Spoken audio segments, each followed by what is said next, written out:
E hoje nós tivemos o segundo dia do Congresso da Academia Americana de Dermatologia em San Diego e vamos dar continuidade às nossas atualizações em tricologia. Logo pela manhã tivemos o simpósio da professora Antonella Tosh sobre tricoscopia do couro cabeludo e a doutora Bruna Duque Estrada vai começar trazendo os highlights dessa sessão.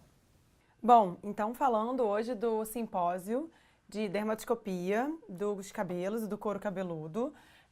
A primeira aula que eu vou falar é em relação à aula da doutora Lídia Rudnicka, que abordou os temas tricotilomania e alopecia areata. Acho que o ponto mais importante que ela abordou na aula dela em relação a essa discussão da importância da tricoscopia no diagnóstico da tricotilomania e da areata, que a gente mencionou ontem. O que achei bem interessante que ela ressaltou que, na verdade, os achados tricoscópicos de ambas as doenças são muito semelhantes.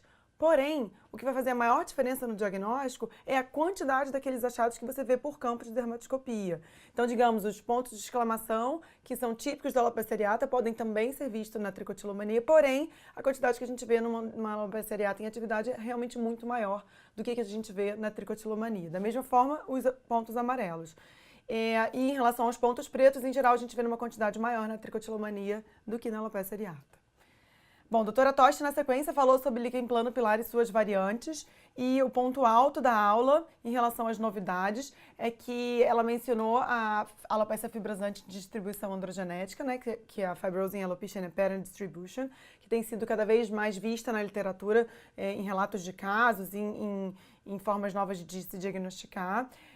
Então, na verdade, ela é a associação da alopecia androgenética com o líquen plano pilar, numa forma mais branda de líquen plano pilar, e ela ressaltou que a dermatoscopia é fundamental para o diagnóstico, então, para não passar batido aquele paciente que clinicamente parece só uma androgenética e que tem uma coceira por conta de uma dermatite seborreica, quando você faz a dermatoscopia, você consegue ver os achados típicos dessa doença, então ela é fundamental no diagnóstico. E além disso, ela ressaltou que a biópsia precisa do corte horizontal, que os cortes verticais, nesse caso, eles poderiam perder um ou outro folículo que está acometido na doença, já que é uma doença focal.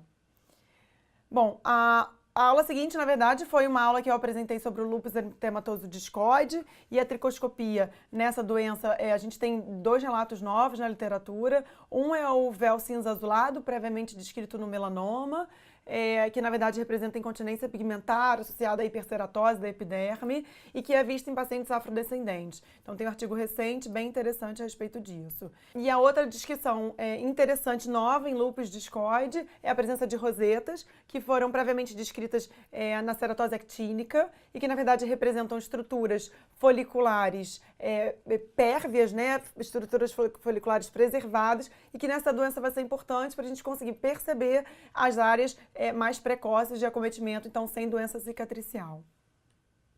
E uma outra aula bem interessante foi da doutora Maria Abril Martínez, do México, que na verdade cita um trabalho que ela tem feito com a doutora Tosh sobre o índice de atividade da alopecia fibrosante frontal. E foi interessante que dentre todos os achados vistos na alopecia fibrosante frontal na tricoscopia, elas observaram que a espessura da descamação peripilar é o achado tricoscópico que mais se correlaciona com a atividade da doença. Então, mais do que ver o eritema, a gente tem que olhar para aquela escama perifolicular e para a espessura dela.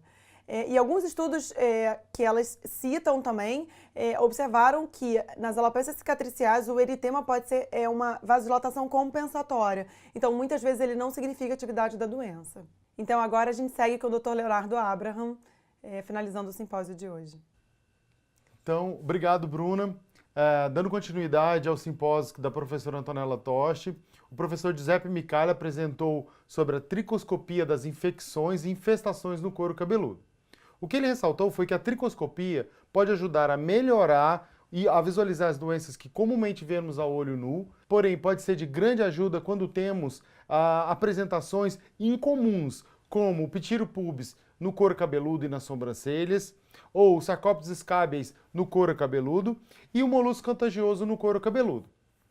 Agora o Dr. Rodrigo Pirmez vai continuar com a aula que ele deu nesse mesmo simpósio e finalizando o dia de hoje aqui em San Diego.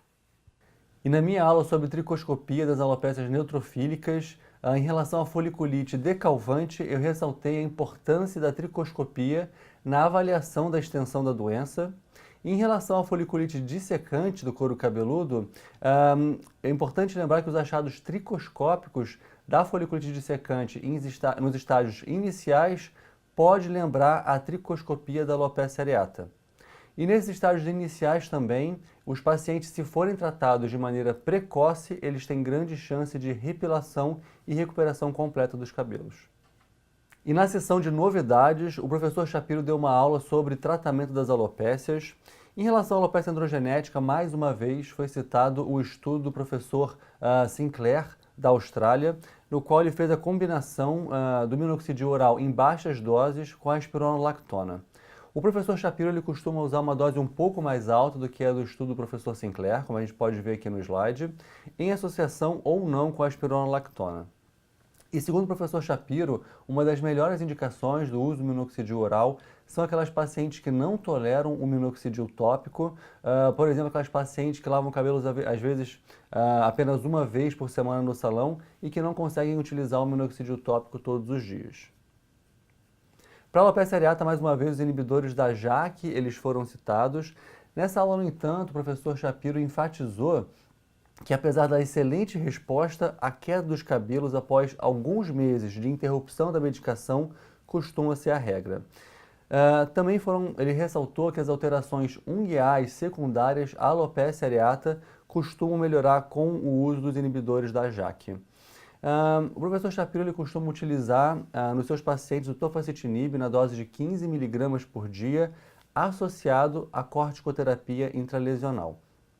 Sobre o uso tópico dessas medicações, existem relatos de boa resposta, mas ele acredita que estudos de melhor evidência, com evidência de melhor qualidade, ainda vão ser necessários. Ele também comentou sobre a experiência dele em relação ao PRP na alopecia areata. Segundo ele, o PRP poderia ter uma capacidade de induzir uma remissão mais prolongada da doença. E além disso, ele teria a capacidade de induzir a repilação de pelos pigmentados desde o início do tratamento. No entanto, a falta de padronização dos estudos dificulta a avaliação do potencial benefício do PRP na alopecia areata. Em relação ao líquen planopilar, ele citou a sua experiência com a naltrexona, um antagonista opioide, em baixas doses. O principal benefício dessa medicação seria para o controle dos sintomas da doença, o prurido, a queimação que alguns pacientes podem sentir. E os principais efeitos adversos que ele nota costumam ser sonhos vívidos ou pesadelos, em alguns pacientes o aumento da ansiedade e cefaleia. E para um efeito anti-inflamatório adicional, ele costuma associar à naltrexona o uso da pioglitazona. Então hoje foi mais um dia de atualizações em tricologia no Congresso da Academia Americana de Dermatologia em San Diego e amanhã nós voltamos com mais atualizações.